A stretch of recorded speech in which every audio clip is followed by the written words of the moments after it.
आज क्लास 11 का accountancy question 17 दिखने जा रहे हैं। क्वेश्चन 17 है कि राजा टेक्सटाइल से जो अपना फाइनेंशियल ईयर पर बुक क्लोज करते हैं 31 मार्च को, वो 1 अप्रैल को 50,000 का मशीन खरीदते हैं। फिर 1 अक्टूबर 2010 को वो फिर एडिशनल मशीन खरीदते हैं 30,000 का। फिर पार्ट ऑफ द मशीन यानी जो मशीन 1 अप्रैल 2009 को 50,000 खरीदा था, उसका एक पार्ट 10,000 का था। उस पार्ट को उन्होंने 3600 को बेच दिया है 30 सितंबर 2012 को। 10% से डिप्रिसिएशन चार्ज करना है, 4 साल का बनाना है डिमिनिशिंग बैलेंस मेथड से। यानी 50,000 वाली मशीन को हम 2 पार्ट में लिख सकते हैं, एक 10,000 का, दूसरा 40,000 का, जिससे कि आपके लिए ईजी हो जाएगा कैलकुलेशन करने में। तो क्वेश्चन सॉल्व करते हैं। तो 1 अप्रैल 2009 टू बैंक अकाउंट, पहली मशीन, दूसरी मशीन। 10,000 वाला बेचा था तो 10,000 को मैंने अलग कर दिया, 40,000 को अलग कर दिया, टोटल हो गया 50,000। फिर 2010 यानी 2010 में फिर कोई ट्रांजैक्शन नहीं हुआ है लेकिन नेक्स्ट ईयर में बाई डिप्रिसिएशन अकाउंट 1 साल का लगेगा तो 1,000 आएगा, इसका लगेगा तो 4,000 आएगा, ठीक, टोटल 5,000। इसी डेट को बैलेंस सीडी किया जाएगा, 1 2, ये हो जाएगा 9,000, ये हो जाएगा 36,000, टोटल 45,000। 4 साल का बनाना है तो 1 साल हो चुका है, 50,000। अब इसी को 1 अप्रैल को 2010 को हम बैलेंस बीडी करेंगे। एक मशीन, दूसरी मशीन। पहली मशीन कितनी की हो गई है 1 साल बाद? 9,000 की। और ये वाली कितनी की हो गई है? 36, टोटल 45,000। 2010 में एक मशीन और ख़रीदा है, कब? 1 अक्टूबर को। कितने का लिया है? टू बैंक अकाउंट, तीसरी मशीन 30,000 का, ठीक। 31 मार्च 2011 बाई डिप्रिसिएशन अकाउंट, पहली मशीन, दूसरी एंड तीसरी। इन दोनों पर तो 1 साल का लगेगा, क्यों? क्योंकि ये 1 अप्रैल है, मार्च तक 1 साल, लेकिन ये 1 अक्टूबर को परचेज़ किया है तो मार्च तक 6 महीने का। तो इस पर आपका आ जाएगा 10% से 900, इसका आ जाएगा 3600, 6 महीने के हिसाब से 1500। 1 साल का 3,000 तो 6 महीने से 1500, तीनों मिला के करेंगे तो 6,000।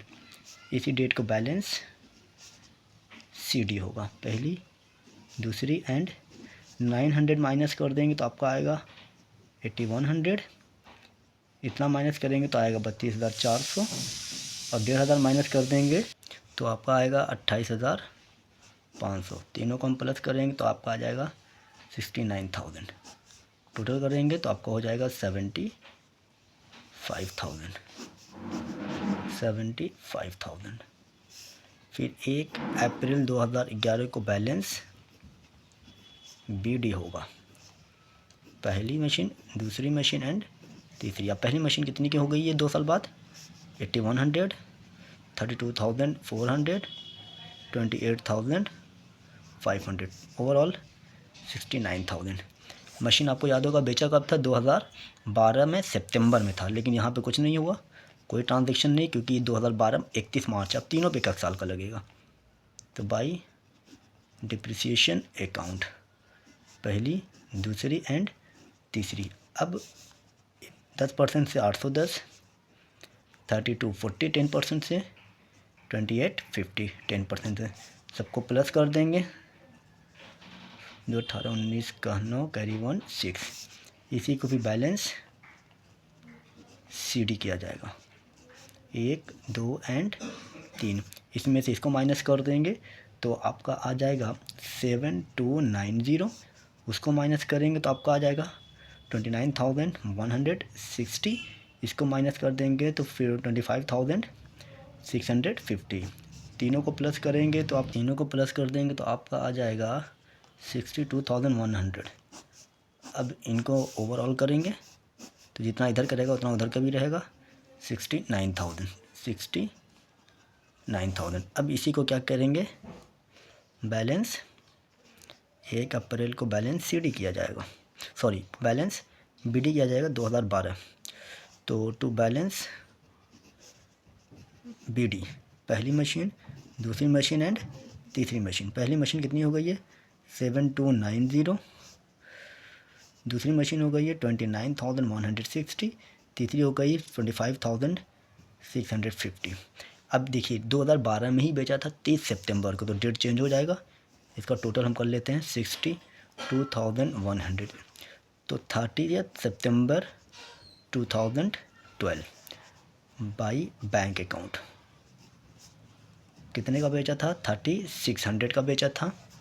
तो जाहिर सी बात है 1 अप्रैल से ये वाली मशीन बेच रहा था, अप्रैल से लेके सितंबर में बेचा, तो 6 महीना इस्तेमाल हुआ, तो 6 महीने का डिप्रिसिएशन लगेगा इस पर। तो बाई डिप्रिसिएशन अकाउंट 6 महीने का हम डिप्रिसिएशन निकालेंगे तो आपका आएगा 365।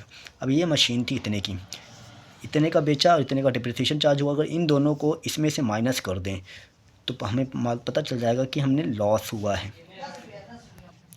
तो लॉस हुआ है, कितने का लॉस हुआ है 3325, देख सकते हैं आप। अब 31/3/2013 आ गया।